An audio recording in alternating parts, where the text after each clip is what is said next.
Nga guys, nandito tayo sa ating dito application guys. So magre-register po tayo ng ating SIM card dito sa ating application na to guys. So tara, let's go.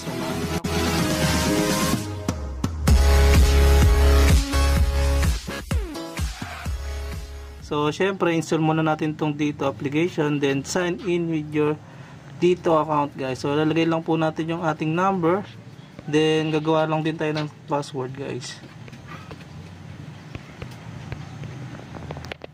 Then already goods na po. So sign in guys. So kailangan muna natin i-register yung ating SIM card guys. So dito na po tayo mag-register.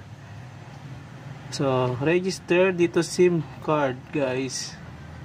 So ito po yung format. So ito po yung tutorial. So ayan po yung ating gagawin ngayon.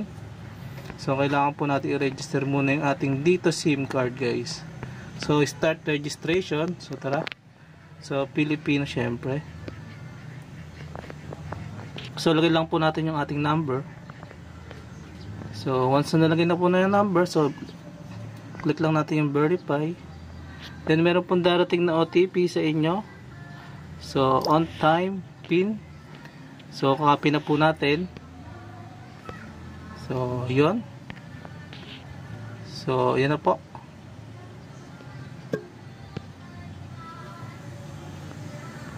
So yan, hinihintay na lang po, submit na po natin. Once na submit na natin, so puproceed na natin to guys mga idol. So syempre, kailangan po natin ng ID guys. So kukuha muna tayo ng ID. So ito na po yung ating ID. So select lang po natin is UMID ID po yung akin. So syempre, pili na lang kayo dyan kung anong gusto nyong ID, kung anong meron dyan sa inyong valid ID guys. So sa akin is UMID. Then syempre kailangan po natin picturean guys. So pipicturean po natin yung ating UMID ID.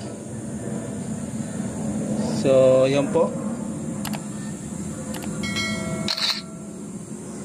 So yan, so is good. Syempre mas magandang quality. So, syempre, kailangan din natin mag-selfie, guys. Selfie naman.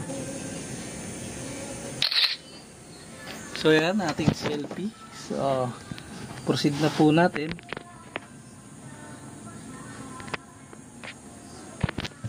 So, yan na, guys. So, double check lang po natin yung ating information. So, once na sinubmit po natin yan, so, magre-register na po yan, guys. So, proceed na po natin.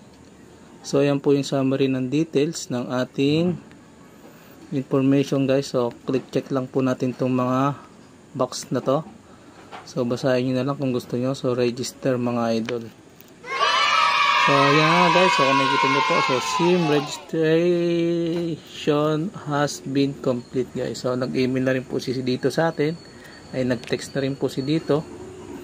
So already active na po yung ating SIM card guys. Once again, this is your J-Throne TV. See you guys to my next video. Peace out.